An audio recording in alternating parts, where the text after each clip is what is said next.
As you can see, okay, this is my 3D representation of a nav graph. The little things in the ground right there, as you can see, are what we call nav graph nodes. And the idea is that this little blue man, who's made it out of a maze, can walk through the forest now. And basically, the nav graph nodes comprise of make up the whole nav graph. What he'll do is he'll try to find the most optimal path to this node, which is red. Once he reaches that one, he'll pick another position to go to, and he'll only traverse to the nodes, but the edges between the nodes. So he'll probably come somewhere diagonally through here. Okay, well, there he is. Using an A-star algorithm, he finds the shortest path to that node by checking edge costs based upon heuristics and the actual cost of traversing the edge. Next node is there. Ignore my poor texturing quality, please. He'll go to this node over here.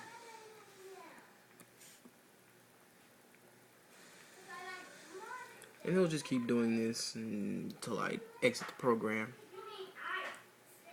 But the main point here is that I use an A-star algorithm to traverse a nav graph. Side note, they use the A-star algorithm for lots of things. GPS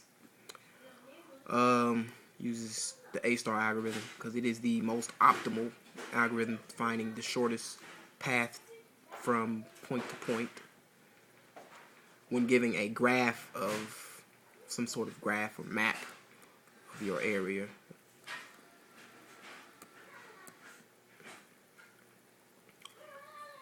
I'm sorry, I went through the ground there. But where is he going? I don't know. Oh, he's going to that one. He'll just keep straight.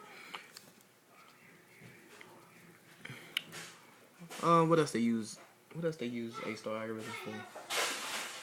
Oh, say if you're logistics, for logistics, determining routes for some kind of truck, or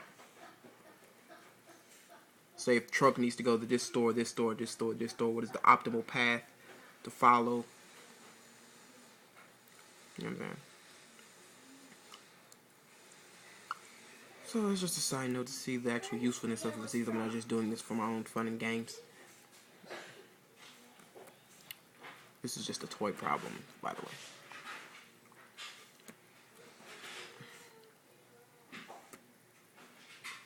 Let's get a sky view. I don't know if you can see him. He was probably under a tree somewhere.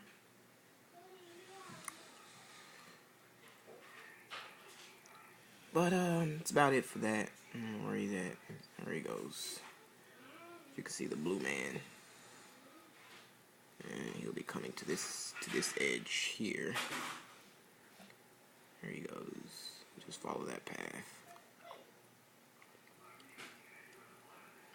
When determining edge costs, you use heuristics. Basically, when you go to a node, you check all the edges attached to it, cost, and you also add it to the heuristic cost, which is basically its distance from the target node. You can use Manhattan distance, which is the difference in x's, the sum of the difference in x's and y's, or you can use the Euclidean distance, which is basically the hypotenuse, if you understand trigonometry in any sort of way. Add those together, gives you your F cost. The lowest cost, you move to that node. Simple as that. Otherwise, you would have to test each node and see, or test each possible path and see which is the shortest based upon distance or whatever, costs, which is more like a breadth first search or a depth first search. But those take time, a lot of time, and take too long, and they're not very efficient. So, and they still might even find the most optimal path. So, especially if you have large graphs, it can take forever to find a optimal path. But with this is the most optimal, so I don't have to expand every node and edge, just the ones I need. So, there you go.